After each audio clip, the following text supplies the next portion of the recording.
don't think any of us thought we would be where we are today. We're all doing the best we can collaboratively to adapt the plans according to the schedules that change because of the buildings, because of the virus. And the city and the district have a shared goal, and that goal is working together to make our buildings the safest possible, to ensure our testing program is able to tell us what's happening with the virus in each of our schools and when, and to make sure that our training and our protocols and our PPE are in place and ready to go in order to protect everyone. It's going to be these three things: the buildings, the testing, and those protocols that are going to work together to ensure our students and our staff are safe. We want to thank all of the parents and the guardians. We know that since last March, remote learning, even though we've done our best with it, it's not in-person learning, and it's been disruptive to you, to your lives, to our students. We're eager to get our students back to us in person, and we're committed to working this summer and to working next fall and all throughout next year to supporting our students in any way that we can. So tonight we're hoping to give you some additional information, and we look to see that over these next few months that there'll be more information coming regularly as we continue to work through the building challenges and we continue and begin our hybrid in-person learning. So with that, I would like to turn it over to our mayor. Thank you, Superintendent Skipper, and good evening, everyone. Thank you for joining us once again. I do want to first, before I begin the presentation, let everyone know we do have interpretation services that is available for Portuguese, Spanish, and Haitian Creole. Many of you are joining us here via the city's website or on YouTube Live. At the end of the presentation, we'll be taking questions. You can submit your questions at any time during the presentation utilizing the Q&A function here and on this screen or this portal. Or if you're on YouTube, we'll be monitoring the comment section as well and asking those questions. We'll try to make sure we capture the diversity of questions. If we don't get to anything this evening, we apologize in advance and we will get back to you. And feel free, as always, as many of you have had, directly correspond with us either on the school or city side for more information, for questions or comments. Thank you again for joining us. Before I begin the presentation, next slide, please. I do want to introduce, I'll just mention them and you'll hear from them when they actually present. From the City of Somerville, we have with us Mr. Omar Bukili. He's the incident commander for the city's COVID-19 incident command system. Mr. Doug Kress, the Director of Health and Human Services.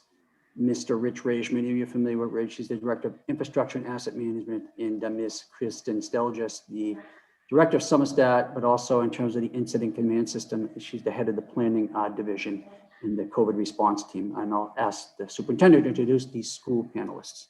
Great. We also have some school staff here tonight to be able to help with questions. Dr. Jeff Curley, many of you know, who is our Chief of Staff and has filled so many roles throughout the pandemic. Mr. Andre Green, who is our school committee chair.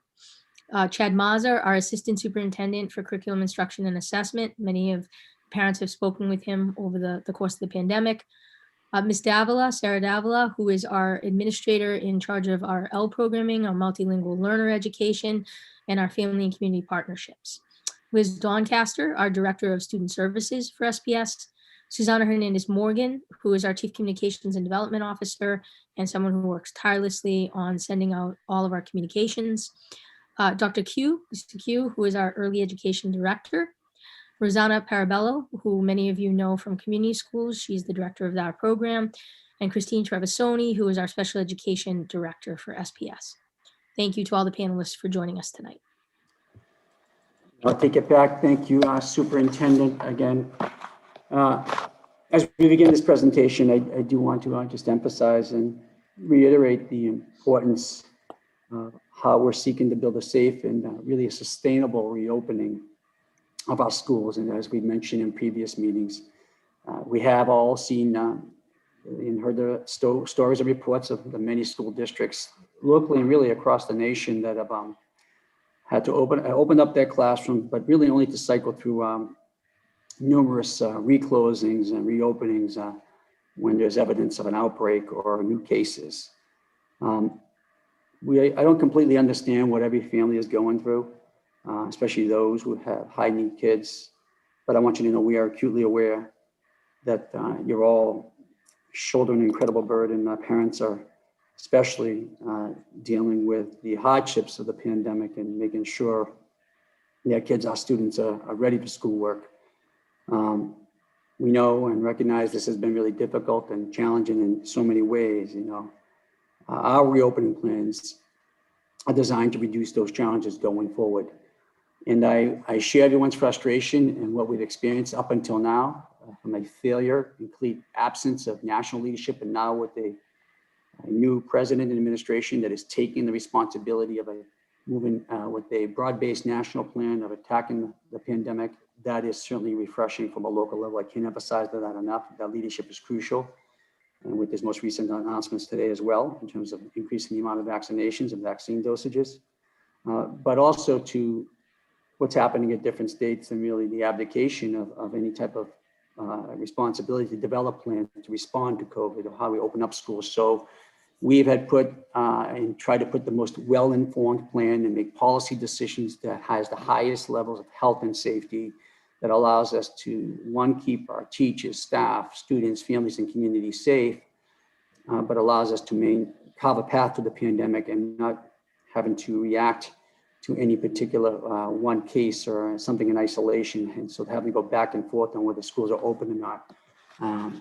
And we are confident in our plan, and we are progressing with our plan to maintain, again, the highest safety standards to keep all the students and teachers and school staff who support them safe. The protocols that we've established to catch the presence of the virus in our classrooms, isolate and control it before the spread of the virus forces the schools to close again. And they're really designed to provide a safe and sustainable environment, as I mentioned, that is most conducive to learning.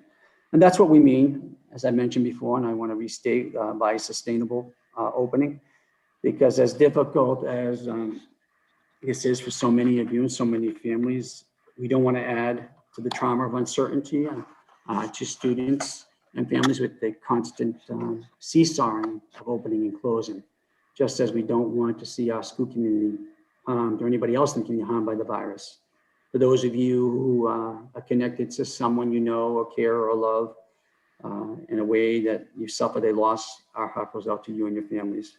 But we do want to thank you and for doing all you're doing to help us as a community respond to COVID. And we do want to state we recognize that we are aware and also aware of the hardships it's placed upon so many of you. So we thank you for your patience. I want to thank you for your resiliency and determination. And we will continue to dedicate every public resource we have towards supporting you and your children, your families through these difficult times. Next slide, please.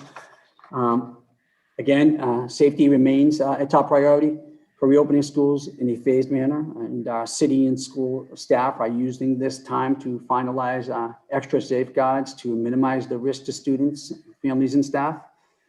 The evolving science on transmission by aerosol and experiences of other school districts have shown the worth of our cautious and calculated approach. And tonight, we'll be providing the most recent updates on mitigation efforts, system-wide COVID testing, and the estimated timetable for phased in-person learning. Next slide, please. Right now, I wanted to just provide some context. This is where things stand in Massachusetts in terms of COVID-19 cases, which, as you can see, peaked in late December and early January. There's still an unknown about what impact the variant or variants of COVID-19 will have, and that is being closely monitored. It is now, as you can see, declining with hospitalizations across the state, in testing and deaths starting to trend downward. The table below that is just a snapshot of Somerville's COVID-19 transmission, and we've included the data from our last town hall, which was on October 29th, to show how the virus has changed and progressed over the past several months. Next slide, please. As always, if you have seen us present this, this is a reminder that our approach has considered all the factors that might impact our ability to safely move into phases of reopening. There are factors, as you know, external to the school, such as community transmission or new guidance from the CDC, the availability of human and material resources. And then there are those internal factors over which we do have more control. So these are the building ventilation, COVID-19 surveillance testing, and maintaining classroom bubbles. And really, as we have mentioned before, we are looking at the full constellation of all these factors and moving as quickly as we possibly can on factors over which we have control. There is absolutely no question that this has taken much longer than any of us wanted it to take. But really, given the unpredictability and still evolving nature of the virus, we are confident that this is still the right approach for our community. So I want to thank you and appreciate the tremendous sacrifices that everyone in our community has made over the past more than 10 months. It's unbelievable it's been that long, and I assure you that we are working really as hard as we can to get through this, but to do so without compromising the health and safety of our students, our staff, and our families and the community at large. So at this time, I'm going to turn it over to Ms. Kristin Stilgis. We'll go next slide, and she'll begin presenting from the perspective of the School Opening Advisory Group. Kristin. Thank you, Mayor, and thank you all for being here this evening. So I'm just going to take a few minutes to speak about the School Opening Advisory Group to explain what it does and how it works and why. So the advisory group is really focused on making recommendations based on public health data and the latest scientific research. This is a group that is making recommendations to the mayor and the superintendent about opening schools, specifically based on this focus on the data and the research. So this group, it meets weekly. As of today, that has 4 meetings. It has made one recommendation, and that is recommending that the schools move forward with the plan to bring back students in phase 1 and phase 2 in February, and you'll hear more about that later in the presentation. Because this group is so specifically focused on looking at the public health data and the latest scientific research, it's made up of individuals with specific expertise or knowledge of various aspects of the school reopening safety plans. And when they're looking at public health data, it's really important to us that we be transparent about what data they are looking at and that it be available to the community as well. So as of today, the SPS COVID dashboard, which the link is here, has been expanded, and Dr. Curley has put the link in the chat. And so you can see the data that they're looking at. Because we don't have students back yet for in-person learning, the data that's available there now is on community transmission, but you'll see at the end of the dashboard, the list of all the indicators that we'll be looking at and being making publicly available as soon as we have that data and have validated the indicators. The members of the group come from 4 different bodies. So one group is Somerville Public Schools. And so we have Dr. Curley as Chief of Staff, the East Somerville Community School Principal, to help inform the group about operations across the school, and Kenya Avant, the Data Coordinator. Dr. Sarah Phillips serves from the School Committee. And then we have members of the Incident Command System who are experts in public health and in contact tracing and testing, as well as community experts who joined the panel after a call out to the community for experts who could help inform this group. We have Gabrielle Jacquet, who is an emergency physician with expertise in viral outbreaks, and Danielle Lin Tang, who's an environmental engineer and infectious disease expert. And they are bringing into the group their connections and what they're learning from collaborations with World Health Organizations, research that they're reading, and connections with local hospitals, so that we can, in this particular lens of looking at opening, the data and what we're learning from the research. There are 2 non-deliberating members of the group. I am one of them as the planning chief. I serve as the group's facilitator, and my colleague in the planning section, Brianna Noonan, is our situation lead. She is the person that has created the city and the school COVID dashboard, and she's the person who provides the data briefing for each of the meetings of the group. So how is the group making decisions? So this group is making a recommendation to the mayor and superintendent, again, based on public health data and the latest evidence and research about opening schools and closing individual schools once we get there if needed for the full district. Because it is important if there's any sign of transmission within the schools that those classrooms or cohorts be moved to remote learning as soon as possible. Those decisions will not be made by the opening advisory group. Those decisions will be made by school and city staff in real time based on data that's coming out of the testing program.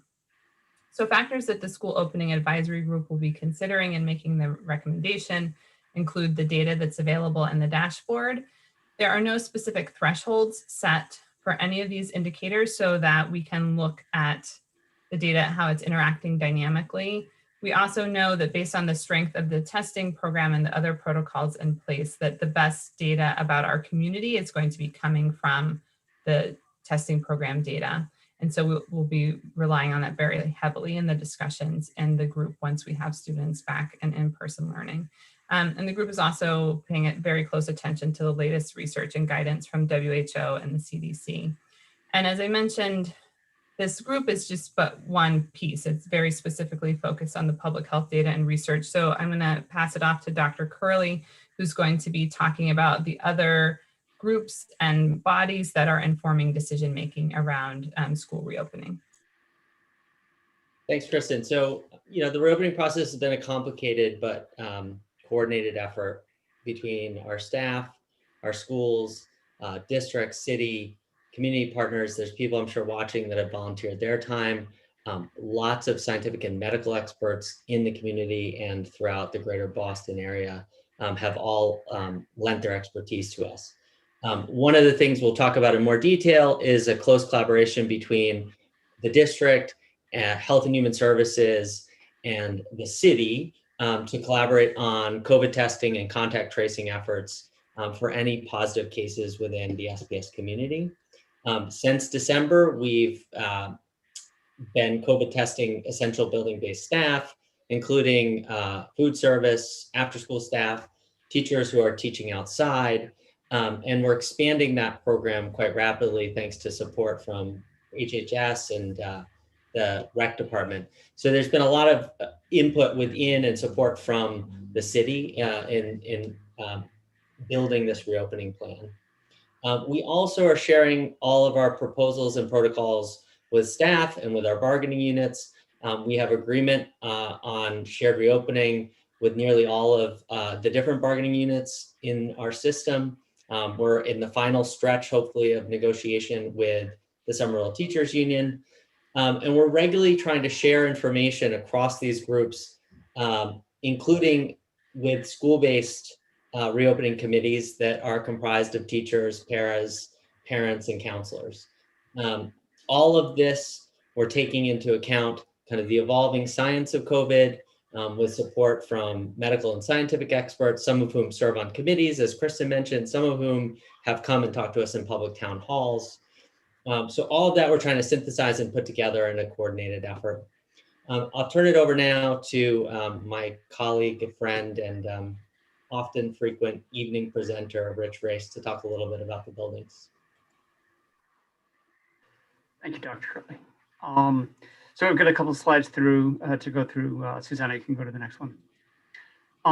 For anyone who's been paying attention here, this will be a little bit of a review, but it's worth going over what our scope of work is for the building improvements.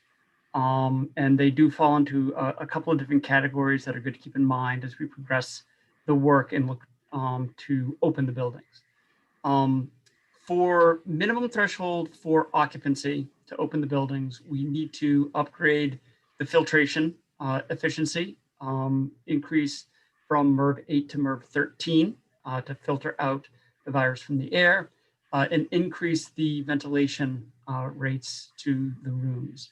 This is done through what we call retro commissioning all the air handling equipment, essentially going through piece by piece on all of the air handling equipment and making sure that it not only handles the additional pressures that those higher rated filters create, but is also exchanging the air as they were originally designed to do so. We're also installing carbon dioxide monitors throughout the buildings. This is being done so that we can have an ongoing quality control to make sure that that air exchange is happening. It is important, however, to know that this really only measures that the success of the air exchange and not the overall quality of the air, because it doesn't measure the filtration. There's additional work that we will allow to continue to happen after we've occupied the buildings, and that is installing inline UV irradiation to disinfect the air, as well as inline humidification, because viral transmission rates are higher when it's very humid or very dry, and if we keep it in the comfortable range, transmission rates are lower. This approach, in addition to being consistent with the ASHRAE guidelines, is also consistent with the Harvard School of Public Health for full-time in-person education. Again, the thresholds being the filtration and the ventilation, and the additional work of disinfection and humidification goes above and beyond, and is really what we want to do to protect our teachers and students. And this is geared around, full-time in-person education, where the teachers and students are there for extended periods of time and high numbers. It should be noted that shorter duration, lower density meetings and use of some spaces have been approved on a case-by-case basis, which is why some assessments and some after-school programs have started utilizing indoor spaces on a limited basis as approved by the group. We've been progressing the work very quickly and efficiently. All of the air filters have been delivered and installed in the group 1 and 2 buildings, are in process for the group 3 buildings. The retro commissioning is essentially at a stopping point for the group 1, group 2, JFK buildings. We're nearly done in the Winter Hill, and we'll be moving on to the Healy either tomorrow or Thursday. This work, again, one of the reasons why we wanted to do it was make sure that every piece of equipment was operating as it was originally designed and is moving air properly. And we have found that there are a few deficiencies there. So we have brought in our maintenance contractor, the on-call contractor that's responsible for that. As soon as these deficiencies came to our attention, we started working from the top right on down. The mayor got on the phone, made calls, we mobilized everyone. We have a meeting with that contractor tomorrow to go over these details and initiate that work, that additional work in the schools, so that then this contractor can finish up all that retro commissioning and balancing. We're also working through some details with the engineer on the operations of the East, which is a complicated system of air handling. The portable units, there are some locations in some of the buildings where the centralized air handlers wouldn't get us up to exactly where we wanted to be. So we have mobilized portable filtration and humidification units. Those are all being put in place. The CO2 monitors are in process, as well as the wellness rooms and the nurse station exhaust. We want to completely separate those rooms from the rest of the system, knowing that essentially 6 students go there, so there's a higher prevalence of the virus in those rooms. We want to exhaust that to the outside. That's heavier construction, and that's underway. Before we talk about the schedule, it is important to understand that there are a lot of risk factors that go into work like this. Anytime you do construction and estimate how long it's going to take to do that, there are a number of factors that are outside of your control that can impact that schedule. Supply chain and different parts of the supply chain can impact different projects at different times differently. When we began this project, there was a high demand for filters, and we were getting quotes that they wouldn't be delivered to Somerville for 8 to 12 weeks. When that happened, we sprung into action. Again, calls from the mayor on down, and we cut that lead time to mere days to not impact the schedule.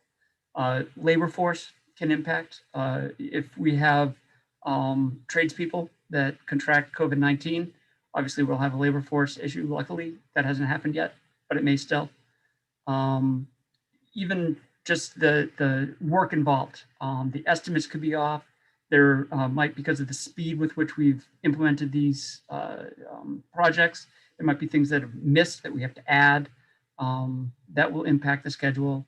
Unforeseen conditions, as I say, we weren't anticipating seeing some of these problems that need to be addressed with the air handlers. But we encounter them, we mitigate it. We don't stand back and say, oh, well, we won't have this done for a couple of months. We're doing everything we can to shorten this. Now, that said, these risks do accumulate and they are out there. One of the things we want to do is strive to get these buildings open as quickly as possible. And we want to give the Somerville Public School system an understanding of what the fastest is that we could do it, but also communicate how these different risks can impact the schedule. So as we move to the next slide, which is a little bit dense to read, this is the sort of readout that we are giving SPS. The red are days that we know are work days. Just given the base scope, given what we need to do to progress the work, those are going to be work days. The orange, as we encounter the risk, we know that this is going to add some work. We don't know exactly how long it's going to take us to do that work. We're working through that right now, mitigating to the extent possible, but we'll give SPS that sort of range of days that are likely to impact the schedule in the orange. There's other items that we haven't encountered yet that could happen. And given how much work we're doing in each one of the buildings, it's a little bit different for each building. But we try to get our heads around knowing what we know about work like this, what could possibly go wrong and what could impact additional work, which leads us to the dark green, which are the days that we can confidently say, or at least with some degree of confidence, we'll be done with the work by then. Again, we are not living in a world where risk is zero. Something else could go catastrophically wrong and impact those dates, but those are the reasonable dates. And so we sort of bracket the optimistic and pessimistic turnover dates. And we are constantly updating this schedule at least once a week, if not 2 or 3 times a week, and communicating that with Superintendent Skipper, Dr. Curley, and their whole team, so that they can strategize around how to best utilize the real estate that is afforded to them in each one of these buildings. Now, obviously, the Brown School is not on this list. Most of our schools are, with the exception of the Brown and the Edgerly, and the old high school, which is closed anyway, all of these schools already have centralized air handling systems that we can modify. The Brown does not. There was never any way that we could bring the Brown up to this pandemic standard within the year. Doesn't mean we're abandoning the Brown, absolutely not. It just means that it requires a very different work plan. And that work is progressing on a separate track. Because of the way that work is progressing, we don't have answers for that yet for next year or for the long term. We are working to get some answers on that, and we'll be communicating to the Brown School community what the implications are, particularly as we're looking for kindergarten and next year enrollment. It's also important to look at this overall list of real estate, acknowledging that fact and having the high school mods, the temporary classrooms that were already on site, available to us. We extended that lease so that we could take advantage of that real estate, so that on balance, if in the Brown we're losing 12 classrooms, the mods afford us 16 classrooms. On balance, we have enough to accommodate in the short term. So that becomes part of the strategy. So given this range and constant communication, I'll turn it over to Superintendent Skipper on how they interpret all of this and devise a plan for occupancy. Thank you, Mr. Raish, and thank you to Rich for all of his work on trying to put a lot of moving pieces into a plan. What's helpful about that graphic is that it gives us sort of a range. And as you look, March is really going to be a really active month for classrooms and schools kind of coming online. What we're going to attempt to do in different parts of the presentation tonight is to give you the information we can give you. I do think we're going into a February where each week it'll be a lot like when we first started, which is each week you'll be getting updates and there'll be significant parts to those updates. So tonight is the beginning of that. It won't answer all the questions, but certainly it's the idea is to show that we're making that progression, and again looking to March as a time that we'll be able to start getting some students back in for in-person. So I'd like to start with, in the next slide, the priority populations, and to just remind everyone, this is not really changed for us.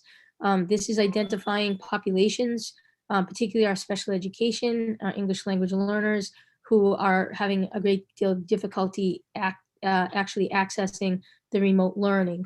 And this would also include our youngest learners, such as our pre-K and K. So, in this chart, what we're really doing is reemphasizing the two phases, 2A and B, which is our special education and our Ls. Our CT seniors are in there, given that they're seniors, they're going on. They have some, the CT spaces at the high school, and the high school is available for us to use, beautiful spaces, and it'll be an opportunity for them to be able to put into practice for the duration that they have some of the skills that they've learned relative to their trades and vocations. And then, of course, we start into like the 3 phases, which is pre-K and K, and then going up to grades 1 to 3 and so forth. We've listed also on the left-hand side, noting that phase 2A and 2B, which is our special needs high level and our Ls, that those are 4 days a week, Monday, Tuesday, Thursday, Friday. That will stay consistent. Wednesday is an all remote, when there will be cleaning that'll be done in the buildings. And then next wave full circle, which has space, it's moving from the Edgerly to the high school as planned. They would be in a hybrid mode, as would RCT seniors, some of our Somerville high school students that would need some redirect work, who are having trouble being able to access and need coursework for graduation, or as juniors. And then certainly our pre-K and Ks, those would all come back in hybrid. And the hybrid, as we'll remind, is the 2 days where you're in person, with the 3 days where you're doing components remote.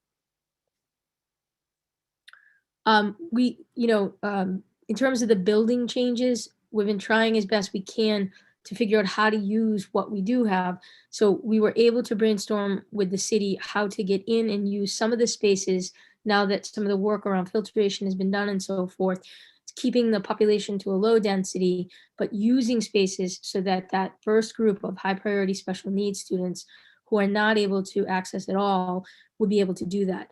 Many of these teachers that are servicing our students that fall in this level have been using the outside. So in the fall, they were using the tents, and then certainly even in the winter, they've been setting up and using tables outside. So we've been able to work with the city to identify locations in several schools where the programs are located to be able to use, again, very low density, few students and the staff, and have those students and staff folded into the testing.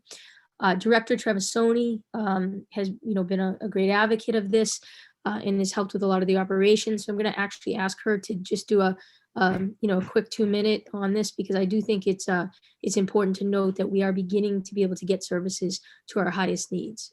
Kristin? Sure, thank you, Mary. So again, many staff have been meeting with students outside, and it's time to bring them in. We've been able to work with the city. We're hoping to work with students in about 2-hour blocks. This is a voluntary program. So this is teachers in these highest needs programs who have opted in, and staff who have opted in to come into the building to work with staff. What's important that's different is that we'll be doing baseline testing and weekly COVID-19 testing on any students who will be participating in this group. And there's also a mask mandate that for all staff and students who are participating in this, which would move into when we go into person fully. And we'll be calling and reaching out to all families tomorrow that are involved in this. They've already been speaking to the teachers. Again, it's about capacity. So it's been deemed safe to bring small, limited groups of students into the building. And we're currently looking at about approximately 18 of our highest self-contained classrooms. And I'm happy to announce that as of this afternoon, 11 of those classrooms have chosen to participate in this voluntary program to work with staff.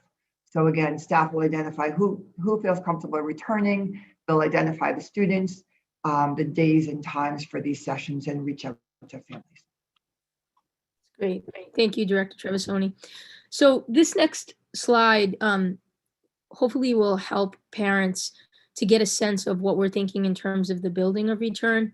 We heard loud and clear that for disruption purposes, families really wanted students to be able to go to the buildings that they come from, their home buildings, transportation issues, familiarity issues, things like that.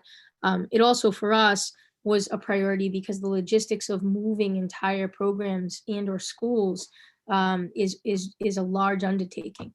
So the more we've been able to collapse this, I think the better for all. So, and you'll be able to find this afterwards on our website, but to give you a sense, the Argenziano will, for all intents and purposes, be the Argenziano. So if you're a student there now in pre-K to 8, if you're an SEI 1 or 2 student in any of the lower grades, you will be returning to Argenziano.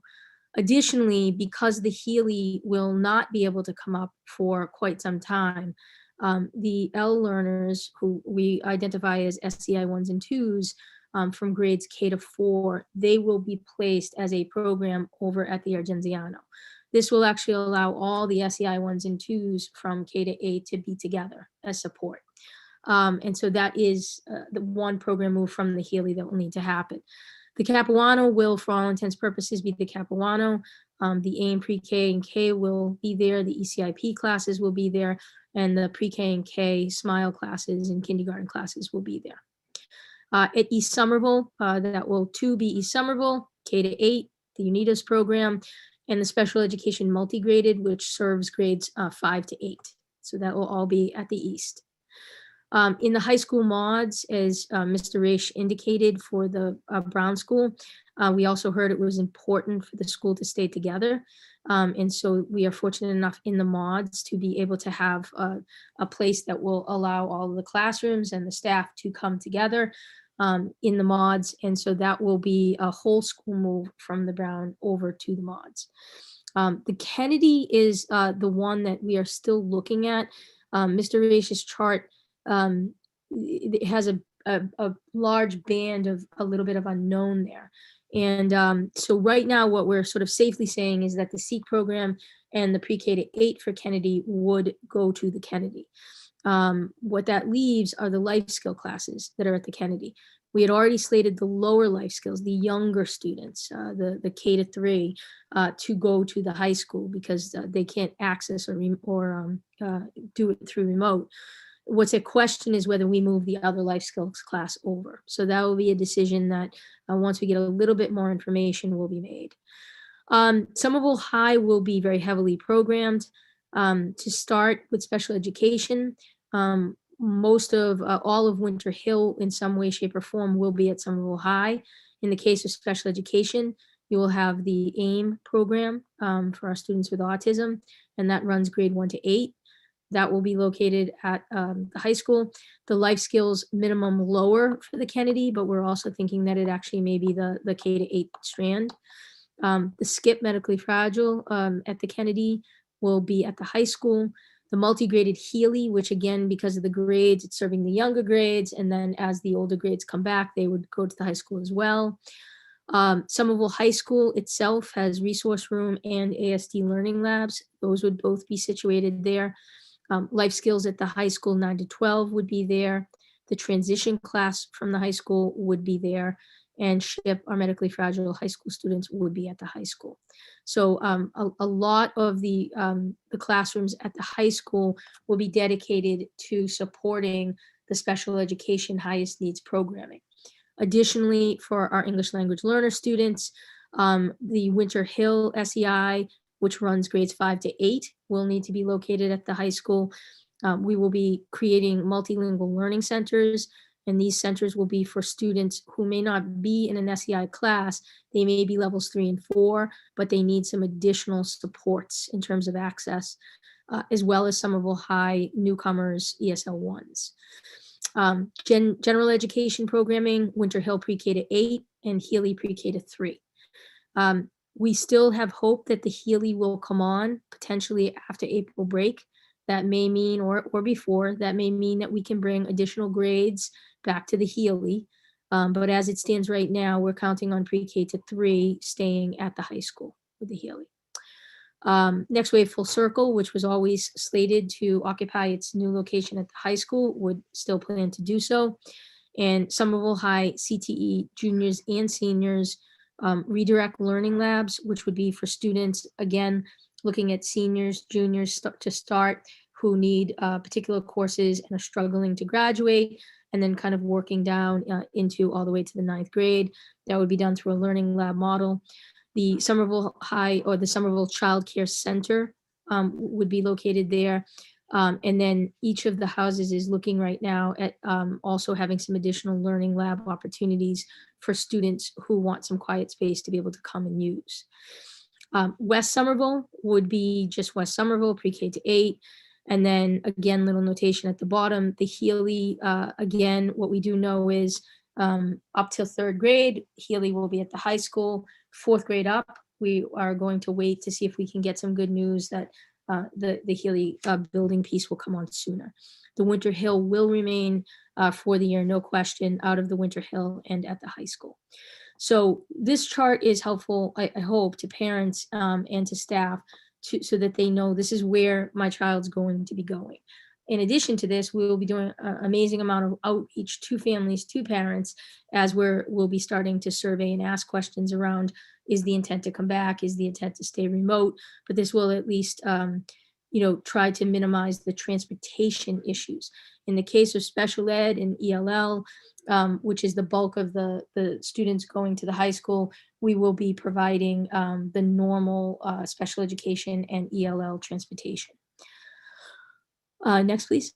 In terms of just what's going to happen in the remainder of January, the things we've been working on and into February, there's quite a bit. So as you know, receiving updates, we have worked through negotiations. We've worked through agreements with all of our unions. With SEU, we are still in active negotiations around the safety and reopening, as well as around some of the educational components of the reopening plan. And so we are staying at it. We are oftentimes multiple times a week meeting, knowing and believing fully that everybody wants our students back and staff want to be back, and we want to do everything we can to ensure that staff feel safe in doing so. We will continue to work with DPW. That has been a great partner. We've already begun moving a great deal of furniture, specialized items, some small, some large, our PPE, teacher materials. We'll be providing classroom time for the teachers that are moving physical buildings. They will need several days to be able to pack up their classroom, identify what's going where, and then get to the new location and then be able to unpack all of that. Additionally, there will be some teachers who might, in the context of not having been back into their classroom, need to set their classroom up. So we will be providing the opportunity through time and sub coverage for teachers to be able to do that. We will be working with our unions and staff to look at accommodations, leave requests, remote working assignments. That will be a big piece of as we are working to survey families to determine who is thinking to come back, who would like to continue to stay remote. That will start to form a picture of what we need for teachers in terms of remote assignments versus in person. And so we will be actively over the next several weeks collecting that data again, as we had initially for groups 1 and 2, and trying to make the matches of that, again, working with union partners. We will be providing dates for the baseline testing for all students and staff. This is a critical piece to ensure that they receive a baseline, they get used to the test, because they will then be doing it on a weekly basis and staff on a bi-weekly basis from that point on. Next slide, please. As you know, we've been trying to also hear the community and recognize that whatever we can put in place to help support while schools are remote, we are trying to do. So community schools has really stepped up and done an amazing job and continues to do an amazing job in expanding for those needs. We will again be revisiting with rec for the spring, and the tents that we purchased. Once the DPW deems that it's safe enough to put up, we will have those back up again. Not only the ones we purchased, but the ones rec purchased and the ones CS has. So to expand our outdoor menu of being able to service students in all different kinds of programs. I am going to ask Dr. Curley and Rosanna to just talk briefly about the indoor and outdoor after school pilot that is now evolving into a more expanded plan. Good evening, everyone. So community schools has been able to continue providing out of school time programming and opportunities for students to have some enrichment and social time outdoors since July. And most recently, we've moved inside. It has been deemed safe to be indoors, but we still try to be outside as much as possible. Most recently, we started with the Argenziano School and Capuano, and we're moving right along with other schools opening this week and the following week. So the spaces we use are large spaces such as cafeterias. Students and staff are still required to follow all health and safety protocols that we've been doing since July and continue to monitor and work on improving those protocols. Students and teachers have been continued to be tested. So we started with baseline testing for all students to participate indoors, and teachers as well have been testing weekly, and it's gone fairly well. It's been great to have teachers be able to test right along with students, make them feel comfortable. And since July, we haven't had any known transmission through the program, and teachers have been amazing and supportive in working with the pilot. So we'll, as we look at expansion, we'll continue to grow with most recently this week, Winter Hill, following weeks, Healy and Kennedy. We'll plan to grow schools as we set up testing in parallel. We'll work with like Mary said, we'll work with DPW to get the tents back up in March, because the plan is to be outdoors as much as possible.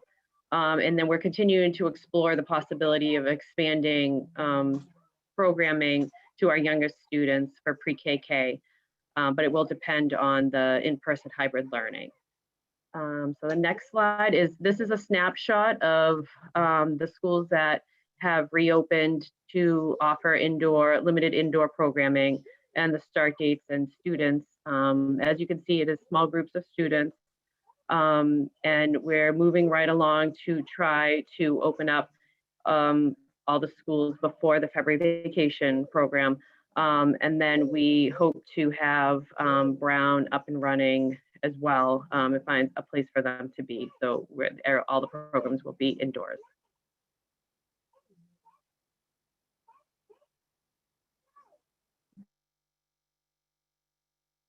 Thank you, Rosanna. So in terms of, what school will look like, and there'll be a lot more of this information that's going to be coming weekly to you. But to just give you a sense, I'm going to ask Assistant Superintendent Maza to just kind of give a brief reminder about our LMS, but also around the hybrid. Thank you, Superintendent Skipper. So as we know, one of the pieces with the remote learning, we have the LMS, and this slide gives you the student enrollment by grade. We have 31 total students in K-8, and that's the Florida virtual school. And we do not have any grades 9 through 12 students, which would have been Edgenuity, which is a program that we already have at the high school. 90% of our enrolled students are currently passing with an average of 80% or above, while 10% are currently at risk with an average below 80%. And students that are at risk receive more frequent monitoring and feedback. Susanna, next slide, please. So the hybrid learning model, again, 2 cohorts, cohort A and cohort B. We have about 10 to 12 students for each, which allows students to be physically in the building and to facilitate that 6 foot of distance that we are looking for in terms of safety. It'll be a 2-day in-person and 3-day remote schedule. Monday, Tuesday, Thursday, Friday, and Wednesdays will be all remote for students. And there will be both synchronous and asynchronous learning on Wednesdays as well. Next slide, please. An important piece here to remember that students whose families choose to remain remote, you have the choice when we do go back to in-person to stay remote. You will be continue to be taught by a subgroup of SPS teachers, grade and content appropriate. And the process for identifying this remote only staff will be worked on collaboratively with the SEU. We're in talks with them as we speak. And again, we'll try to keep the majority of students with their teacher, but unfortunately there will be cases for which that will not work. For example, a teacher takes a leave and students request in person, or a student remains remote while a teacher teaches in person. So we will look at that and we will do our best to make sure that students have their current teachers. And again, most high school students will remain remote with a few exceptions, our CTE seniors and juniors, and students with high special needs and students who are English learners at levels 1 and 2.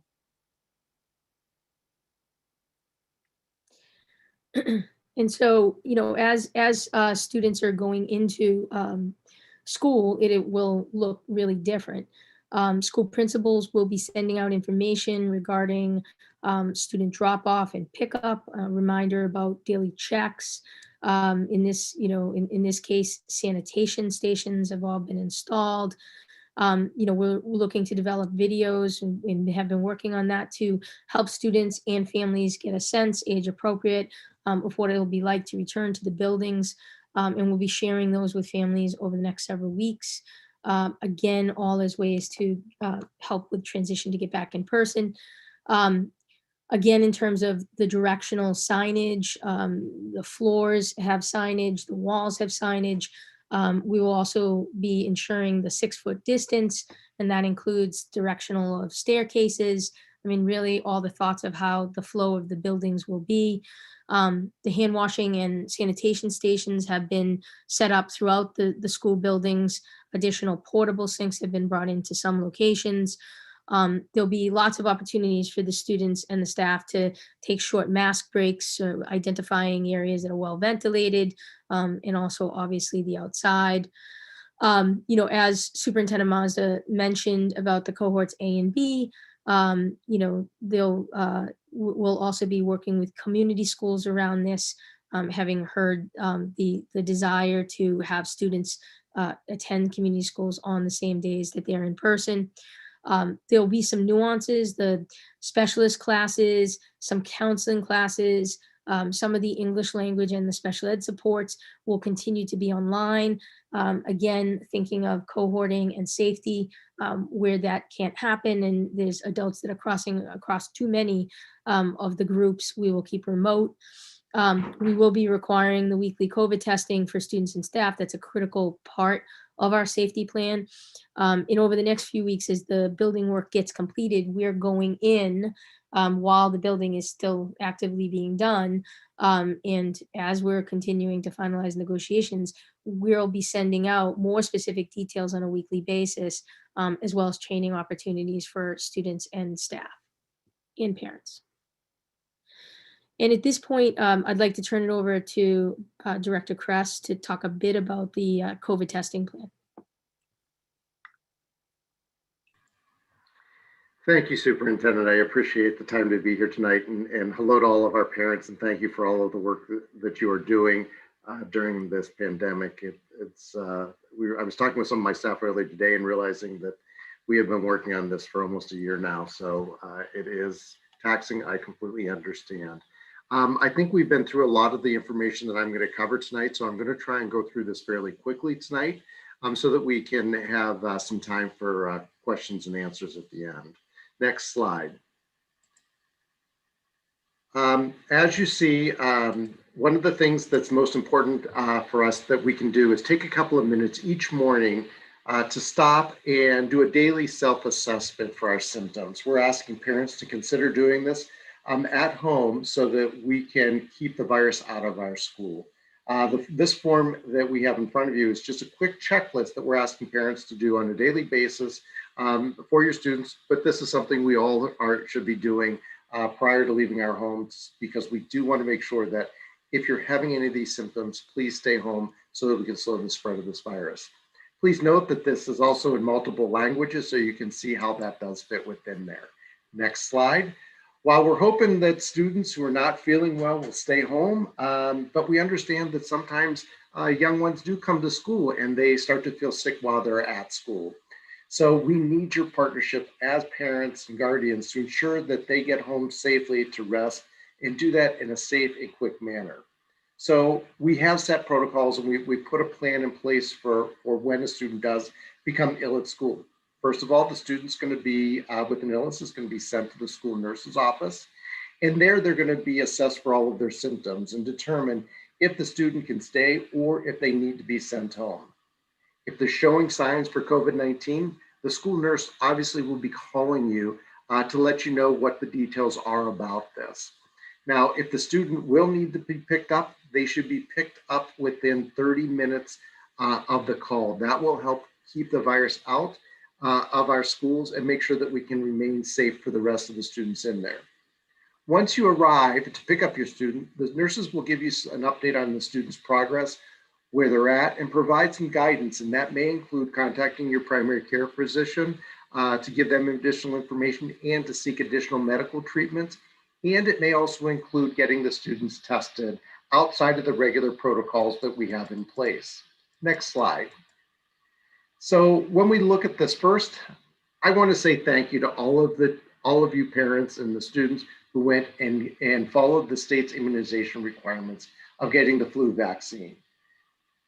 You have to remember that we want to keep those records updated. So please turn in your students' health vaccine records as soon as you're able to the student's school nurse. We know that getting the seasonal flu vaccine is an important part of our overall COVID mitigation strategies in the schools and in our community. Keeping staff and students healthy not only will help reduce the overwhelming that may happen for our school nurses and our healthcare system with the traditional flu cases, it will allow us to focus on COVID-19 and reduce the number of students and staff we may have to send home with symptoms, whether they are the flu and or COVID-19. Now, although the state has dropped the flu vaccine requirement, we strongly recommend and encourage that all students and staff get the flu vaccine and make sure that they take this as an added measure. We are also, as we've discussed in the past, we are also implementing our routine COVID-19 testing. Now that will include baseline and routine testing, and the protocols that we've adopted in the schools real focus on as we reopen the buildings and the plans to provide the students, the staff, and close contacts access to testing for COVID-19 on a routine basis and when needed. We have successfully started to pilot these programs already in our schools. Next slide. We already know that there are a lot of benefits to the routine testing. It's going to help us identify individuals who are asymptomatic and also who are pre-symptomatic.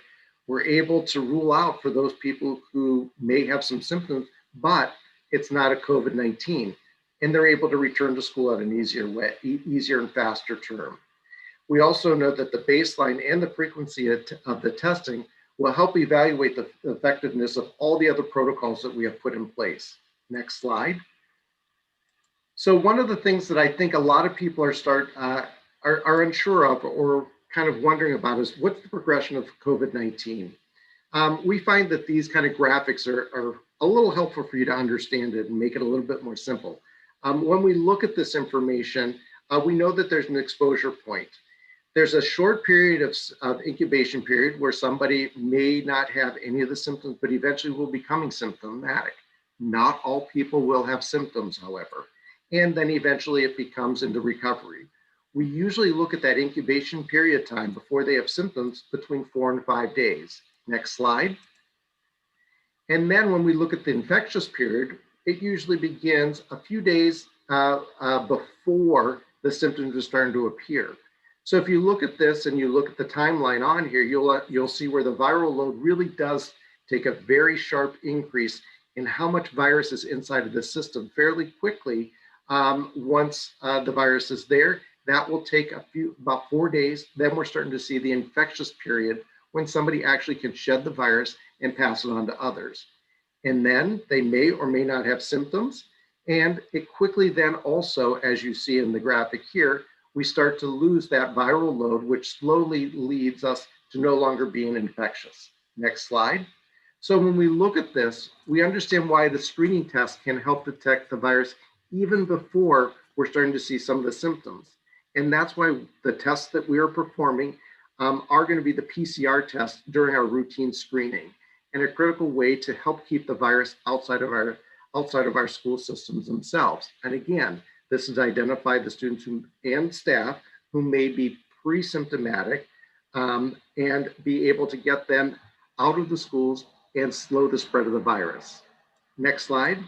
As you can see, we have already been, and we've already talked about, we've already been doing the screening testing here in the Somerville Public Schools. We started that back on December 9th, and we will be extending this to 4 different locations currently, and it will continue to grow, as Rosanna talked a little bit about earlier. We are doing our testing in a variety of locations, in the locations where the students are actually in the schools, so that we make it convenient for all of you. So far, we have had 448 individuals who've tested. About 80 of those are students, and we've administered over 1,700 tests themselves. We've had 16 positive cases during this process, which gives us a test positivity rate of less than 1% at 0.9%. Next slide. So one of the reasons that we also want to talk about some of this information is really look at the baseline testing. And baseline testing is really important. And the reason that we do this is we want that to happen before any student or there's a return of any person to in-person activities. And that's for staff and students. And we're asking each of them to receive a baseline COVID-19 test. The baselines have already been performed on at several locations across our community. And we are also doing some students and staff ongoing at a variety of our community schools and the after-school programming. The baseline tests are really effective because what it will do is it will help identify individuals and can be identified before they even begin the in-person learning. That's why we start with the baseline testing. Once in the baseline testing, then they will be put into the regular programming and into the regular testing protocols that we have in place. Next slide, very quickly, as a reminder that the tests that we do are the anterior nasal swab, which is just a light cotton swab that goes up into the nose, not very far, and it gently swabbed around the side of the nose. It takes about 5 seconds in each nostril, and then it is placed into a test tube. Students are going to be able to self-administer this, and what the state is now stating is that even students as young as the 2nd grade may be able to do their own swabbing. We've been in some of the schools already, and as I said, we're working with Cataldo Ambulance, who are helping us with doing some of the swabbing and have a lot of expertise with this. And I think many of the parents who've been part of this have been very happy about the process that we've gone through. We've even been able to train some of the young ones on how to do the swabbing themselves. And what's interesting is many of them would rather do it themselves because they think that they are grown-ups now. And it's always nice to see that with our young ones. I want to remind everybody that this testing is free. This is not there's no charge for any of this. This testing is free. Once we move forward, we are going to be part of the pool testing, which you may have seen some information on the state and on the media that's been going around, where schools are going to be doing pool testing. We have been piloting and looking to do some of this stuff for many months now with Tufts University, and we're going to be implementing that shortly. As a reminder, this is just as sensitive as just an individual test. It's efficient, it's reliable, and it's also saving us some monies because we are able to pool a variety of people into one test and clear multiple people at one time. As we've talked about in the past, next slide, if you do a pool test, one of the things that we are going to remind everybody is that we will not be communicating the results. The only time the results that would be communicated is if there is a positive within the pool test, because that entire pool would test positive. Next slide. Within that, Again, if you have a pool and one of those individuals tests positive, what we will do is we will call you back and your student, and we will retest everybody within that pool. That will happen with two different tests. One, we are working with the state to also do a rapid test, so we'll be able to eliminate many of the people who are negative within that pool and hopefully be able to start to identify who the individual was that was positive within that pool. We will also follow that up with a PCR test because we know that those are much more sensitive, and we're able to catch those who are pre-symptomatic as well moving forward. Once these tests are done, and those are individual PCR tests, we will report those results out individually to the people who take those tests. Next slide. One of the questions that we also keep hearing about is we hear a lot about this thing called a close contact. A close contact, as I want to remind everybody, is somebody who's within 6 feet of an individual who has tested positive. So how are we going to deal with and how are we looking at quarantine guidance for close contacts? Because that's a big question for individuals. So when we look at that, if somebody decides and looks at that, do you get a PCR test within 5 or 7 days after your last exposure? If the answer is yes, then what will happen is you go and you have that test. If that test is negative, you'll remain quarantined for a total of 7 days and you'll be able to return to school on day 8. If you test positive, you would obviously fall under and continue to go through the same protocols that we would do for a positive individual because you have tested positive for COVID-19.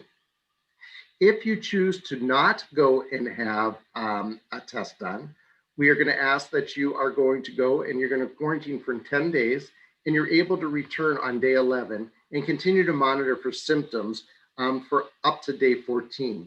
Any cases that we look at this, we always want to make sure that you monitor yourself for the full 14-day period of quarantine, which was what we first discussed way back last year when we were talking about quarantine and isolation. Now, if you're an individual and you're a close contact and you have symptoms, we want to remind you that you should remain quarantined for the full 14 days and you should be tested. Now, the protocols that we have in place, if you're a Somerville Public Schools connection, we will help get you connected to one of those tests as well. So we want to make sure that that is an opportunity and we want to eliminate any barriers for somebody to get that testing.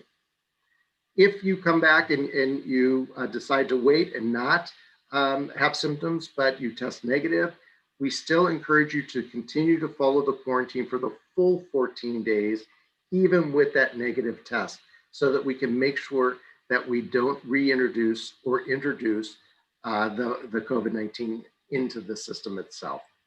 Next slide. I guess I'm going to hand it back over to the mayor and superintendent for questions. Thank you, Doug, and thank you everyone for trying to absorb a very dense presentation. This presentation will put the information, a chat function will be posted in the city's virtual town hall section of the website. Again, your questions should come through the Q&A function or the comment section on YouTube Live. We have many questions here, and thank you for that. I'll do my best to capture questions from as many different people as possible and summarize some of the very similar questions. So here we go. I'm going to give it a shot. And again, we ask you to follow up with us and we'll try to follow up with you if we don't get to all the questions. There are several questions from various folks I believe, Elizabeth Caffrey, Anna Portnoy. I scanned through this and others. I apologize. I can't remember all the names regarding the status of union negotiations. What happens if we can't come to agreement? So next steps then. So I guess I'll defer the flavor of that question and the different parts to Chairman Andre Green. Thank you. So, I want to say that we continue to work with SCU. As Serena pointed out, we have reached agreements with the other bargaining units. We continue to meet weekly, more than weekly, with the SCU at this point. Relative to our certain person learning, we know that SCU and its members are committed to the educational well-being of all of our students and share our desires to see our students back in person as soon as possible. The parties continue to meet and bargain in good faith, and we remain optimistic about our timeline to get students back when the buildings are ready.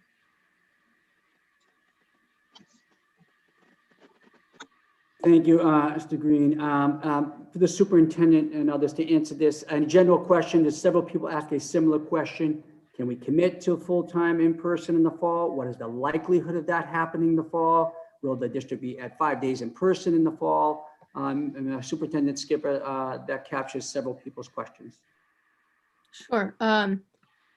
So I I think I think our goal this summer is to be able to provide as much in person as we're able to.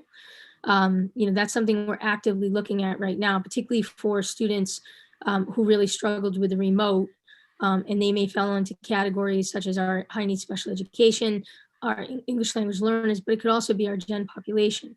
So I think that really the summer is the first phase, and that is something we're looking at right now because we want to plan for that. And the city has said, from a resource standpoint, that they will work with us to make sure we have what we need for our students. I think in terms of the fall, our goal and our strongest desire is to be 5 days in person and to be able to have that be our reality again. That said, I think, in our conversations with some of our city folks, there are things, as the mayor brought up, like the variants of the virus, certainly the vaccines and what the status of the vaccines are. And then any kind of CDC or state regulations that may come out that we have to consider. And that would hold true for others as well. So those will be things that we will be taking a look at. But we want to figure out how to do that in the framework of being able to get our kids back in person and being able to serve them full time. There are several questions around the Brown School. So there'll be a couple of parts, but this will capture several people's questions. Someone wants to send a kindergarten to the Brown. When will we find out that status? Will they be able to transfer their child so both kids are at the same school? When will there be further communication regarding the structural status of the school or its safety standards allowing people to attend? And when will we have general information about that? So first, on people who are making decisions around sending their kids as kindergartners, when will information be coming? Can they switch out? And then Rich, for you on the building side. So I think they're very intertwined. I mean, I think at this point, I think it makes sense probably for Rich to first answer the question about the building and what the plan is in terms of next steps of conversation and survey. And then I can answer the what next in terms of the kindergarten. In terms of the evaluation of the building, we're very early days right now, and we're developing the schedule for both the investigations and the evaluation on what needs to be done. A lot of the work that would need to be done triggers other code and ADA compliance work. So it's a rather complex equation. We're going to try to solidify a schedule to complete that work and communicate that schedule out as soon as possible. Correct. And so if anyone is picking the Brown as a kindergarten location, and then, it comes that we can't start the school back there at the beginning of the year, the minute that we have that information, we will share with any of the parents who have selected that as their first choice for kindergarten, and then let them be able to choose another school. So we'll work across. This happens occasionally, where something does change and we have to then work with the group of parents who might be impacted. So we will try to give you as much information as possible, as quickly as we can on the building side. I know that Rich and I and Principal McGuire are having conversations about having a meeting for parents, likely sometime after February break, once Rich has some of the data back. Thank you. That answers a follow-up question from Brennan Hall. From Michelle Lippens, has there been any discussion and/or planning for special education students to receive remediation over the summer in an attempt to alleviate the considerable regression that has occurred during the pandemic? This type of effort will require funding, staff, and considerable time to plan and implement, and I'm wondering when this will occur. Thank you, Michelle, for the question, and others as well. Mary? Yeah, thank you, Michelle. So this is a conversation that happens on a regular basis. Director Trevisoni, do you want to just chime in on a few more of the specifics of what we're looking at? Sure. So I can say when we're talking about compensatory services for regression, those are conversations that are happening with the individual IEP team meetings and have been happening. with regards to planning for the summer or any way for achievement. As Mary had spoken, we're already thinking about the summer and planning for the summer, talking with some of our partnerships, talking with other people to try and figure out how we could best meet the needs of the students across, as well as looking at and planning for the fall and for next year to say what are things that we can do to expand the resources that we have and to support students in order to get the services and support they need. Thank you, Rich. This is one's for you, Rich Raish. Ms. Pinsky asked that Rich Raish presented at a recent school committee meeting that the city has dozens of portable HEPA units, HEPA, which could be deployed as a plan B for a safe reopening of classrooms. Ongoing delays causing significant harms to many children. Is it time for plan B? If not, why not? Maybe you can give the context behind that, Rich. Yeah, thank you. So we do have, as I said, we're deploying those to where they were called for in the overall plan to support the overall building ventilation. As we've said, there are different uses that we've been ramping up ahead of the full scale implementation.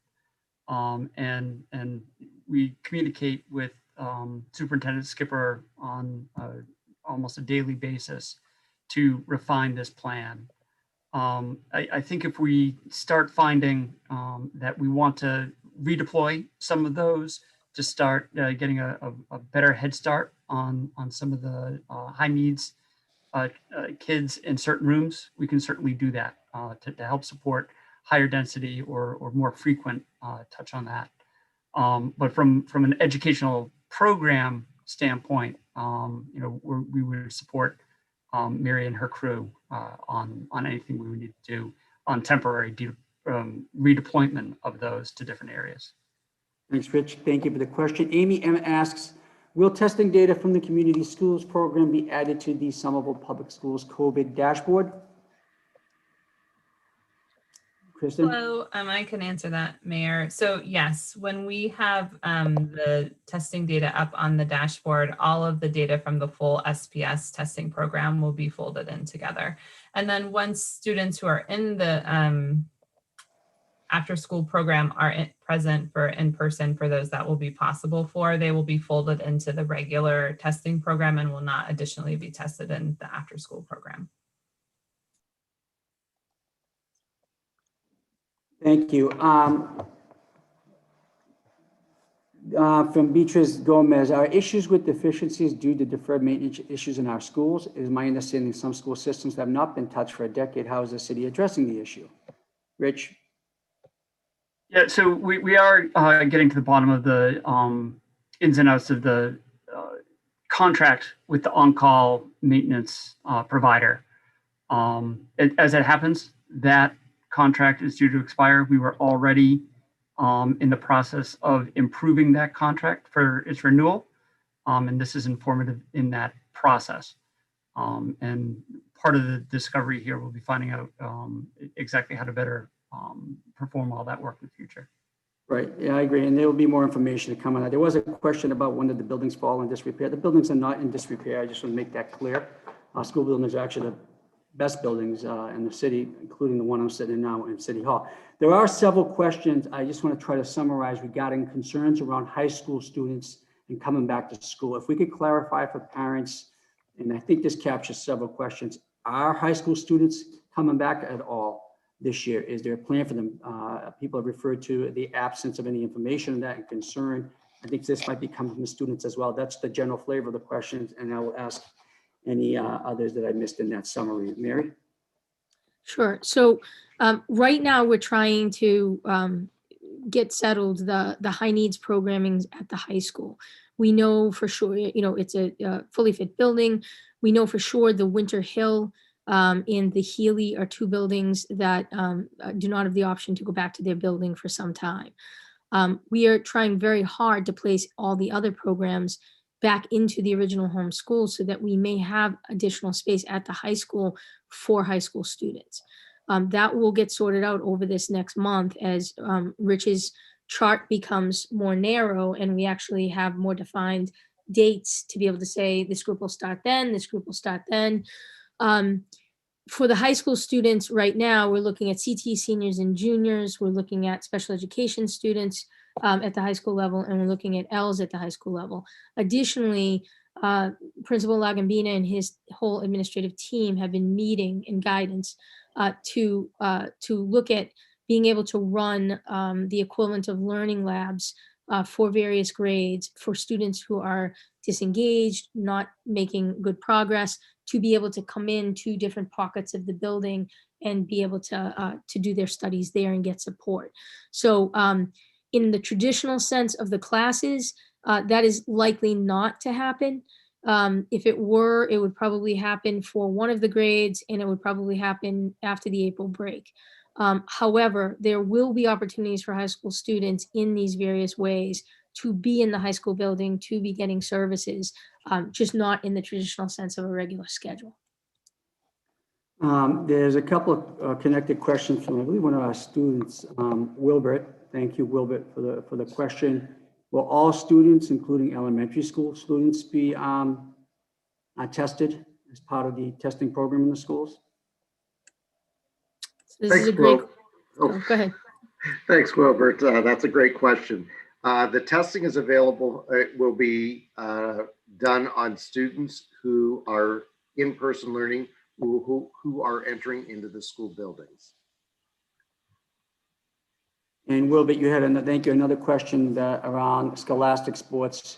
Would someone who plays sports have to take a COVID test before participating in sports? Those, school committee, I would say, has not adopted any, approved any plan regarding scholastic sports. The Greater Boston League and all the school leaders, including trainers and health committees, are going to be making a recommendation back in any safety protocols regarding requirements for participation that will be part of that. So I would say, Wilbert, stay tuned. That information should be coming back to school administrators within the next couple of weeks, I believe.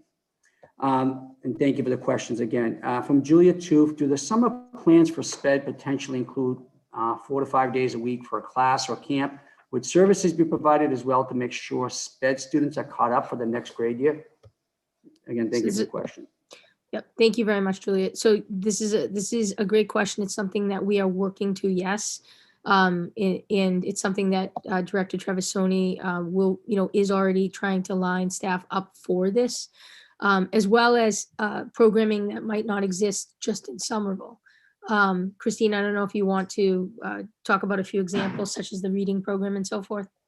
Yeah, many of you may know we worked with Melissa Orkin out of Crafting Minds out of Tufts, and we're continuing to work with her to try and do another literacy program with her this summer for students, especially first and second grade students. We do, for any of our self-contained programs, we do always offer a 5-day program. And so we will continue to offer the 5-day program, and that does include services. And we are looking at other resources as well to bring in to support us in meeting the needs of all students. Thanks. Lizbeth Ginsburg asked, what is the schedule for bringing kids back once a given building reopens? With younger kids prioritized, will older kids like middle schoolers actually get back into in-person schooling during this school year? Perhaps Mary and others can just supplement what you mentioned already. Sure. So while we are following the phase in of phase 2A and 2B and 3A, which is age and special education and ELL need, those programs are actually heavier lifts because they often have a lot of different specific materials, equipment, staffing. So they take a bigger lift. As we start to get into like phase 4, where we're really talking about first, second, third, fourth, fifth, sixth, seventh, eighth, those should be able to go quicker, and they would be back in their buildings. Other than the Healy, as we said, pre-K to 3, which we have to sort of see on the Healy 4th grade up, if that will go back to the Healy, and then the Winter Hill.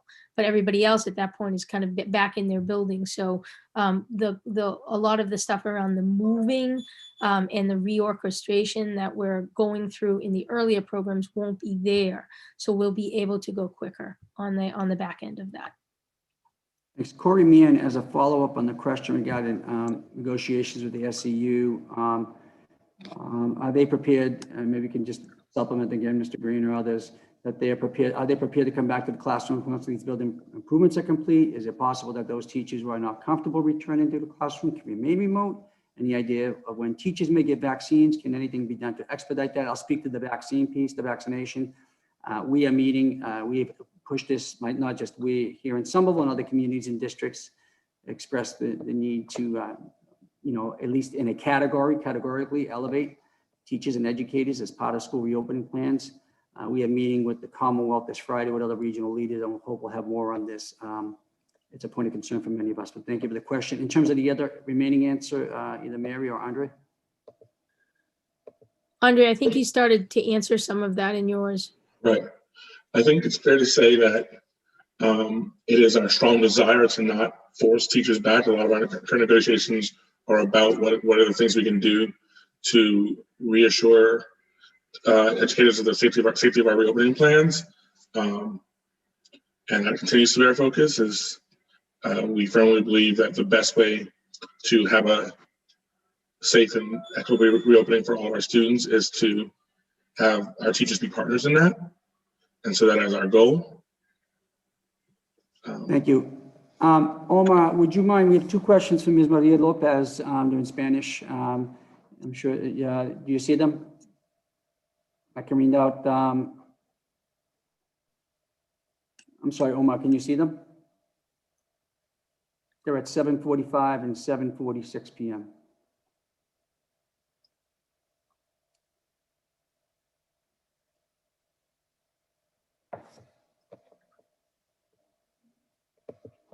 I'm going to come back to those. Let me get you another one time. Omar, we'll come back in a second. Courtney Cook asked, what about access testing and MCAS testing? Superintendent? So we're still getting updated guidance right now from the state on this. Access testing has been delayed up until the final window is in May. MCAS testing is slated to start in the April-May timeframe.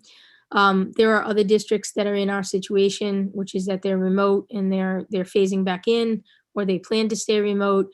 And so there's a lot of questions right now to the commissioner's office around how that could potentially work.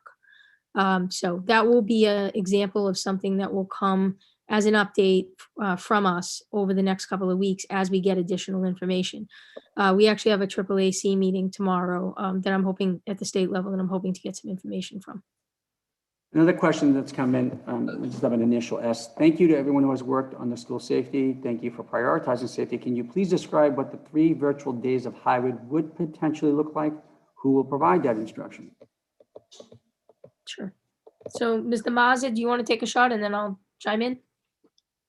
Sure. Mayor Curtoni, can you just read the beginning part of that? A truck drove by that was pretty loud and it faded out your voice. Sure. I just had it in front of me. You had to call me on the spot. I believe what will the 3 days, what will the 3 remote days look like? And what will instruction look like, I believe, in conjunction So with the three remote days will be a combination of synchronous and asynchronous. The synchronous will be in the form of large group, small group, one-to-one with teachers, and the asynchronous will be based on lessons that students have already learned in person. I think we'll be looking to do similar kinds of things on Wednesdays with our mornings fully synchronous for 3 hours, and then some additional asynchronous activities in the afternoon. But all lessons will be based on what students have learned the 2 days that they were in person. And then, And Mayor, for the question that was in Spanish, oh, sorry, Mary, did you want to respond to this previous question? I just wanted to say that the goal also with coordination is to make sure that students have time with their teacher for some of that. That might be opening meetings, that might be check-ins, but the idea is that there's some connection to the class while they're remote and their classmates are in school. We also recognize the difficulty of trying to teach 2 groups. And so there'll be other people that will be helping support that. For instance, the remote specialists, if students are getting special education or ELL services, those may come through at that time.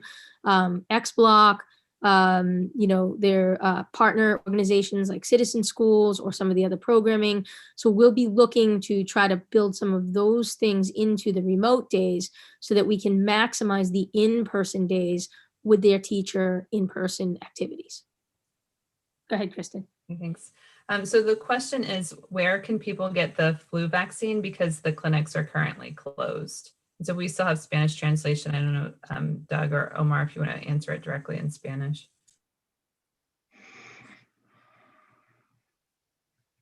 Doug, you want to do it? I'll translate. Sure. Was that on the flu or COVID-19 vaccine? The question was said flu, but I think maybe both might be helpful to answer. Yeah, for the flu vaccine, you can still get the flu vaccine at your local pharmacy or your doctor's office. And we can still offer through the City of Somerville. Check with your school nurse and to find out when the next clinic will be available. Okay, and you said there was no translation available right now? I can say it in Spanish. Para la persona que nos está escuchando, para la vacuna del flu, puede ir a su farmacia local, puede ir a su doctor o el doctor de sus niños, o puede hablar con la enfermera o las enfermeras o la gente que están en sus hijos escuelas, y pueden darle una fecha para que usted y sus hijos pueden acceder a la vacuna. And for the COVID vaccine, the state is driving this currently, and the best place to check where you can be vaccinated and when you can be vaccinated is on the state's website. Para la vacuna del COVID-19, lo que usted tiene que hacer es, opción número 1, puede ir al website del estado de Massachusetts, que tiene las diferentes fases para la gente que puede hacer la vacuna del COVID-19. En algunos días o una semana o dos, depende de cómo el estado decide del plan final, la ciudad va a tener su propio plan sobre su propio website y pueden hablar con la gente de la ciudad de este lado o puede hablar con la gente del lado de la escuela. Thank you. I want to take one of the questions that came in on the YouTube comment, and we're going to go to about 8:15 since we couldn't start Q&A to a couple of minutes later. If the question, a couple of questions, Rich, I want to answer around the building work that we're doing. There were a few that asked pretty much, can someone please speak to why building mitigations did not start till November? If you can explain, we actually started the assessment earlier and to determine what we needed to do first. And then there was a question about remaining finances on it. Yeah, thanks for the question. We did start the assessment to determine what it is that needed to be done in late summer. It took quite a while to assess all the buildings and prescribe what it is that needs to be done. As it happens, buildings that have the centralized systems, they are fairly complex, and there are a number of different mechanical units. So specifying out the correct filters, the correct fan speeds, and then assessing to measure against what our thresholds were for air turnover and air filtration, and then deploying the portable filters where they needed to.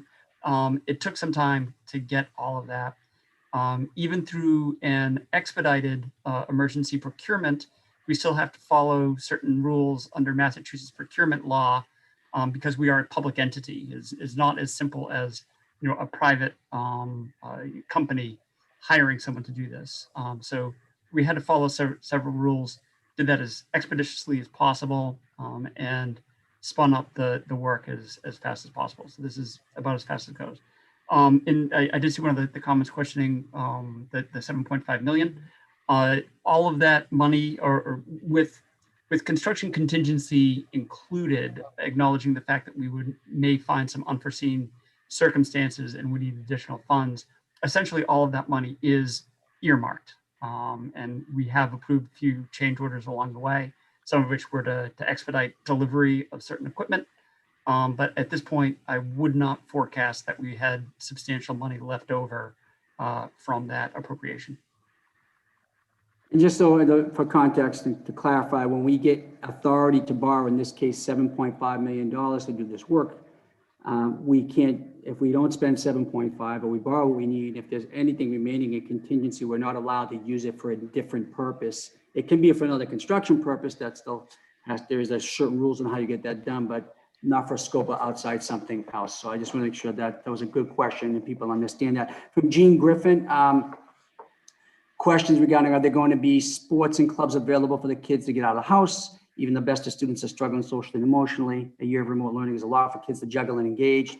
I will start, those plans are being worked out, not just for the remainder of the school year, but how we can supplement during the summer. And as I mentioned earlier, in terms of the framework around which sports and official scholastic sports or club sports or other activities that will be presented in Olympics. I've been working closely with other municipal leaders and the league officials and presenting a health and safety plan for different school districts to consider for approval. And Madam Superintendent, I don't know if you want to add to that. And thank you for the question, Jean. Yeah, I would just say it's a great question. I would just say that, you know, any of the clubs that could meet outdoors, for instance, we could fully support. It may be also that we'll be able to support the clubs once the buildings are set. In terms of the rec, we are in conversation with the rec about getting the tents put back up again, both the ones we purchased and the ones the rec have, and to see what kind of programming the rec may be able to run in the late spring in conjunction with community schools as we expand it. We're also anticipating community schools will run for the summer as well. So we're actively trying to bring other partners in, knowing that we want to be able to use the summer and next year as a way to get kids to fully re-engage. From Renee Goodridge, will the in-person days be full days, 8-ish to 2:30? That's the question from Renee. Thank you for the question, Mary. So right now, yes, I will say with the exception of when we begin with our highest need special education students, one of the things that we're looking at right there is the potential for half days at the beginning as a way to be able to kind of get our routines through, identify what kinds of issues come up. So there may be some staggering in there, you know, of what the day looks like, particularly for the group 1s and the 2s. From Luciana, given the difficulty into hiring speech therapists to replace the ones who left before Thanksgiving, what is the plan for the students who are currently not having speech therapy, compensatory services during the summer or something earlier? Correct. Christine, do you want to address that? We have actively been trying to hire speech and language pathologists all year. We actually have contracted with a variety of agency supports. And so we are already beginning to look at doing some compensatory services with the agencies as we move forward. And we would make up some of that time during the summer and into the fall. But we interview every single week. I think we are up to 3 speech and language pathologists that we've been able to bring on board, and we hope to bring on more. Thank you. I had a question from Megan Bowe and I just lost it. It speaks to, I'm going to summarize if I recall it correctly, how confident we are in our protocols for sanitizing as one of the factors we control internally. She referenced, you know, in years past, we've been asked by teachers to bring in wipes and so forth. I will say, I'll start off and leave off to others. Megan, thank you for the question. I hope I summarized it correctly. We're very confident. I'd submit, I appreciate when teachers ask people to be engaged and bring supplies in. We don't have an issue around resources and paying for those things. And we have very high standards and protocols. And I'll leave it to others on this call, to Jeff and perhaps Kristin, how we're going to monitor that one of those internal factors involved in our COVID response. I can start, Jeff, or if you.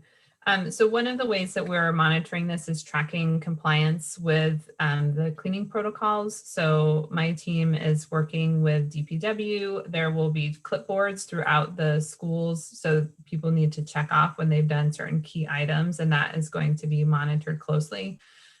Members of my team also work closely with our operations team to make sure that we have sufficient PPE and are working with the schools on that. So PPE, personal protective equipment, including wipes, gloves, masks, all these things. And so we should be well stocked. I know that there was a big order placed for the schools that should be able to carry us well through the end of this academic year. And Jeff, if you'd like to add anything. Thanks, Kristin. I'd just add, part of the documents we published on the reopening page include a checklist of the agreed upon procedures that DPW will follow in terms of the deep clean and the daily clean.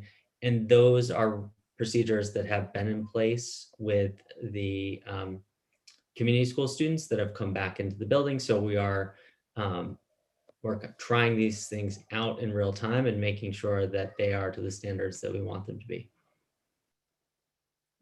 And I Thanks. would say that, Go ahead, I'm sorry. sorry, I would just say that that also holds true that with the staff that's in the buildings, during the day. And we've done a number of trainings, and we'll continue to do that both for staff, but also for parents, so that students become more comfortable understanding what's going to be expected of them.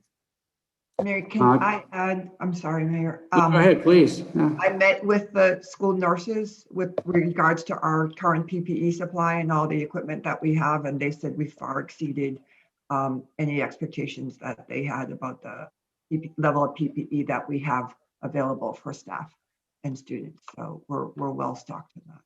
Great. And again, from Courtney Cook, what does group 1 and group 2 mean? Sometimes it's referred to as school names, sometimes as group numbers. It's confusing. Can we just add clarification for Courtney, please, and others? Yeah, sorry about that. That is our shorthand because we talk about it so much.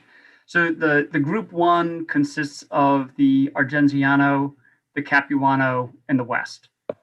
The group 2 consists of the East and the Mods, and the group 3 schools refer to the Kennedy, the Healy, and the Winter Hill. And that just has to do with the way we procured the contracts, because we wanted to expedite the work and have multiple contractors be available to bid on it. We broke it up into those 3 schools, and they're being run simultaneously, but they do have some commonalities as to why we broke it up into those 3 groups. From the YouTube chat, again, we'll take a few more questions. We'll try to get as many as possible from Edgar Flores Ramos. So will CTE sophomore students not return to school this year either? So I think, Edgar, that's one of the things we're going to look at. We need to get the other buildings situated to know how much space is still available. I think right now with the seniors and the juniors, they're finishing their studies, and so the hands-on piece is extra important. But we recognize for all CTE students, even the sophomores and those going through exploratory, any amount of time that they could spend in the vocational area, in the CTE area, would be a benefit. So that is something that we're not ruling any of that out. Right now, the plan is just including juniors and seniors, but we are actively talking about other groups of students. Thank you, Edgar. From Gabrielle Jacquet, how is the district supposed to plan and prepare for student return when the building timeline seems to change from each meeting to the next? It's a fair and valid question. I'd submit, and let me clarify, and then Rich state, we are fully aware that in order for the school department to plan, they need a 3-week heads up. We like nothing to more say, this is the date. We are doing this, it may not feel that way, or just not get into the boring bureaucracy of how we have to procure a bid and do these projects. It's usually more than a year. And we're condensing it in a very tight timeline. That means we don't have a lot of runway when we run into unforeseen circumstances. So that color chart, which talks about risks, as Rich mentioned earlier, it changes almost daily. When we approach what we perceive or categorize something as a risk, sometimes it's not the risk to the level that we projected. Sometimes it's more, and that's why it's dynamic every day. It's sooner or later we're going to get to that point. We just want to be accurate and genuine with the information we're given, and that's what we're seeing on a day-to-day basis. And so, which is why we give a pessimistic, optimistic, good case, worst case scenario for the schools, doing our best to hit that affirmative date. Rich, did you want to add anything to that? And thank you for the question. Yeah, and acknowledging that it is a complex thing to digest, and I fully understand and empathetic towards any complexity that SPS has to absorb in this planning. But again, what the goal is to get the priority students into the schools in a way that is least disruptive to the families, right? So it's multivariate. We want to minimize transportation. We want to fast track these things. And so we've taken the stance that we would be as open and transparent with the communication of the progress of the work and the risks inherent in the work, so that SPS can do that planning as best they can. And we acknowledge that it can be frustrating for the families, because we're not standing here and saying, this is the date that your student will go to this building. But if we took that approach, we would simply say, everyone comes back September 1st, 2021. That's not acceptable to us, it's not acceptable to anybody. So, while we beg everyone's forgiveness for that level of complexity and absorbing that much information, it is the best and fastest way to get students back into the buildings with the least disruption to families. And thank you for that, Rich. From Sophia, I'm going to give it a shot. Sophia Poveda Kolokitis. Has the city reached out, I'm sorry, Sophia, reached out to the state for special vaccine shipments designated for vulnerable communities? Would teachers be prioritized for vaccinations as other cities have done? We are stressing to the state. First, we've heard about other communities doing that. That is not allowed by the Commonwealth. Other communities have been addressed for that. We are advocating in terms of categorizing the teachers at a higher level to assist with reopening. In terms of advocating for vaccine shipments for vulnerable communities, absolutely. I don't want to get into the details now. We will be speaking more. I've been speaking publicly today. The state has no vaccination plan. They have sites they've been putting up. We have the capacity in Somerville and our plans to vaccinate anywhere from 700 to 1,000 people per day. Right now, we're getting 100 shipments per week. I am encouraged. The only good news is the President Biden has said he's ordering 200 million more doses of vaccines and is going to push for 1.5 million vaccinations per day. We need to make sure we submit the Somerville plan. Our approach stresses equity. That means people who are the most vulnerable, that hit hardest by the vaccines, have access to get it. Right now, we can't. I think our opposition or concern has been that you have to be able to use a laptop or a smartphone to make an appointment and use a car to go get vaccinated. That's not what we want. We advocating and doing. Again, we have a meeting this Friday with members of the administration, along with other municipal leaders, to stress that point. We'll have more to come very soon, and we are advocating that point, and I appreciate the question. Thank you. I'm going to try to take a couple more before we wrap out, especially from people who haven't had a chance, had their questions answered. And if we don't get your question asked or answered, please feel free to follow up with us. Megan Bowe asked again, what's the plan if a student or teacher tests positive? I'd ask Megan to take a look at the slides that'll be posted. You can look at the link in the chat function. It'll tell you how the pool testing operation will work. Stephanie Travasos asks, are we still cohorting? Mary? I'm sorry, say that again, Mayor. Are we still cohorting? We are still cohorting, yes. Correct. Right. Cohort A, cohort B. Thank you.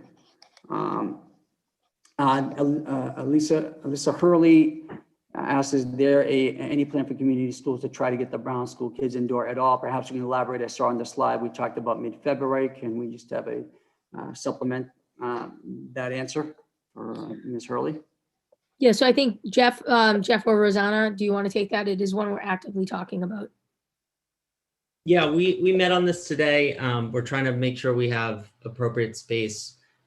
We will definitely have COVID testing capacity for that site available, I believe, the first week of February.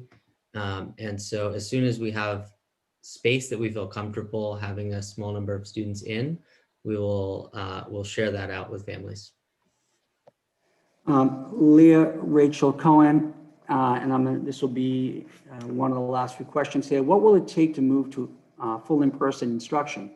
For example, once all teachers are vaccinated, will students be able to return in person, assuming distancing measures are still required, given that a vaccine is not available for those under 16? Is there enough space for everyone to return to school and maintain distance? So I mean, these are some of the questions that we will look at once we have some additional information on the vaccine and what the vaccine protects. Is it just the individual? Is it transmission? What's the CDC guidelines in terms of 6 foot? Does it get dropped to 3 feet? We've mapped out the vast majority of our classes, and at 3 feet, there's not a real issue. At 6 feet, there obviously is, because it's designed to have the population. So these are some of, as we sort of talked about at the beginning, they're excellent questions. They're the ones that we're looking for information as it evolves so that we can develop our guidelines in hopes that we are able to bring everybody back full-time in person. But we do need to have the science weigh in on it. Thank you. These will be the last 3 questions. And again, folks, if we didn't get to your question, please follow up with us. We will try to capture everything and answer them as well. And you feel free to reach out to us directly. From Joel Bennett, hi, all the acronyms are confusing. I agree, Joel. Where will 9th through 12th graders be going to school? Thanks, Joel. Thank you for the question. So, so as we were saying, in terms of 9th through 12th, there's certain populations like CTE, such as special education, high school level, and English language learners, high school level, that will be doing classes at Somerville High. There will also be learning labs of different formats based out of the houses, and then potentially based out of guidance, to be able to give students who are high schoolers opportunity who are struggling with the remote. Once we get a sense, Joel, of the what amount of real estate we have to use at the high school, and again, we're trying very much to use what's out in the schools as they come on, then we will know what we have left to be able to get back to Somerville High so that we can come up with a plan for additional high schools. So right now, the short answer is they will continue remote, but that is a plan that as the rest of the building plan evolves, we will go back and look at for the April and May timeframe. I was inaccurate. These are the last 3. James Demchenko asked, why weren't these schools consistently monitored for filtration flow, knowing there is a flu season every year? It's a valid question. And someone I advocated when we moved to upgrade the airflow standards that, and experts have told us overall, this is going to improve the health long-term for staff, teachers, and students. But Rich, if you could just briefly explain why we actually adopted a higher standard than we've been required to do for this case. Yeah, thanks, Mayor. Again, with the exception of the Brown, most of the schools already had air handling systems with the MERV 8 filters. We stepped up to the MERV 13 because we're in the middle of a pandemic and wanted to increase it. I do think it is the right thing to do. It may have been the pandemic that was the reason why the city council could easily approve $7.5 million to do this sort of thing. But it is the right thing to do in the long term. And these, are things that the overall systems are monitored, and we are looking to improve that monitoring moving forward as we renew the ongoing maintenance contract. Thank you. And from Aaron H., will protocols include double masking since Dr. Fauci and others are now recommending this due to the new variants? I don't know if Doug or Kristin want to weigh in on their thoughts on that. So we're going to be looking at that, and keep in mind currently what the Dr. Fauci and others are saying is really about the new variants that are coming through, and feeling that some of those are more effective. I think in general, what we want to look at is a 3-layer mask, and that's the important piece of it. Many a times what we're seeing is that people are only using a 1-layer mask, which isn't enough, and really looking at the idea of how many layers we're putting on those masks. A lot of people we see are using the gaiters, which we are not recommending at all. Those are not a good covering. They have too many holes in them. So that's why we look at the idea of making sure that we have the proper masks when we're opening our schools and what we're having inside of the schools. So we'll keep an eye on that and modify and update our policies and recommendations as we move forward. And Doug, just if you can answer, because Ruth Foreman along those lines asked, with the data showing that surgical masks provide better filtration / protection than cloth masks, Is there a plan to provide surgical masks to students and staff daily? So I'll let the superintendent talk about the masks that they will be providing. But again, a lot of those the cloth masks that we've been finding are only a single layer and possibly a double layer. And again, we're recommending a three-layer mask. Yeah. So, and that's what we've ordered is the 3-layer surgical. And finally, from Amy M., how long are you anticipating waiting between each phase once this gets started? A week, 2 weeks, more? So this is a great question. Our hope is a week. Our hope is that we're able to sort of continue to bring kids back and use that week to be able to get everything situated.